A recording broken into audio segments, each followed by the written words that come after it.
السلام عليكم. بداية القصة قصة أيتن عامر. كانت الفنانة أيتن عامر كشفت تفاصيل تعرفها على طليقها محمد عز عراب مدير التصوير، إذا قالت في أحد البرامج التلفزيونية: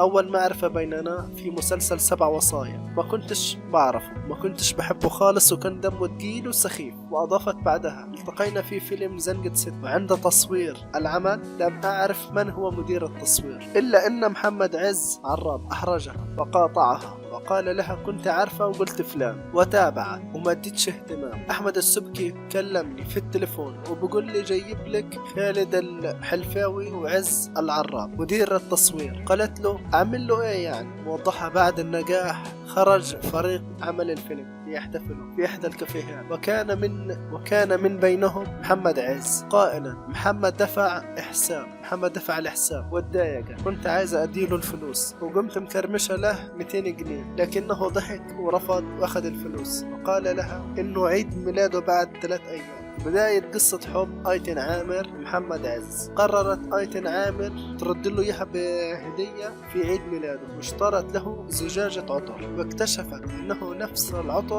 نفس العطر الذي يستخدمه دون أن تعلم. ومن هنا بدأت قصة حبهم. بعدين صارت خطوبة أيتن عامر ومحمد عز، واحتفلت الفنانة أيتن عامر بخطوبتها على محمد عز عراب مدير، وذلك وسط أجواء عائلية، حيث اقتصر الحضور على أسرتها والمقربين وأصدقائها من الفنانين. وقيم احتفال بمنزل شقيقتها الكبرى الفنانة وفاء عامر وزوجها المنتج محمد فوزي. زواج أيتن عامر من محمد عز العراب. تزوجت أيتن عامر ومحمد عز في نفس اليوم من خطبتهم، وانجب أولادهم أيتن وعلي على اسم والدتها ويوسف. طلاق أيتن عامر من زواجها محمد عز العراب.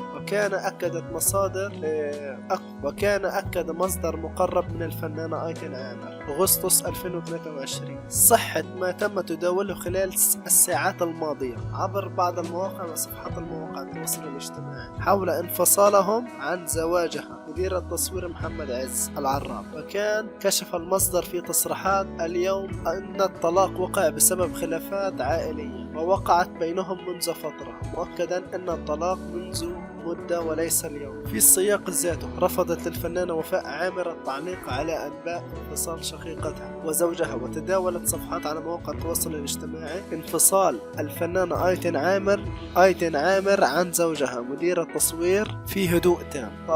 طليق أيتن عامر: لن أندم على أي شخص دخل حياته ورحل. شارك مدير التصوير محمد عز العراب طليق الفنانة أيتن عامر مقولة لغاندي عبر خاصيته ستوري في حسابه في الانستغرام، وقال إنه غير نادم على أي شخص يدخل حياته أو يرحل منه. وكتب محمد عز العراب ويقول غاندي: لن أندم على أي شخص دخل حياتي ورحل، فالمخلص أسعدني، والسيء منحني التجربة، والأسوأ كان درسا لي، أما الأفضل فلن يتركني أبدا. وهين انتهت قصة أيتن عامر ومحمد عز العراب. وإذا عجبكم الفيديو اشتركوا في القناة وفعلوا زر الجرس للمزيد من الفيديوهات. اشتركوا في القناة. سلام.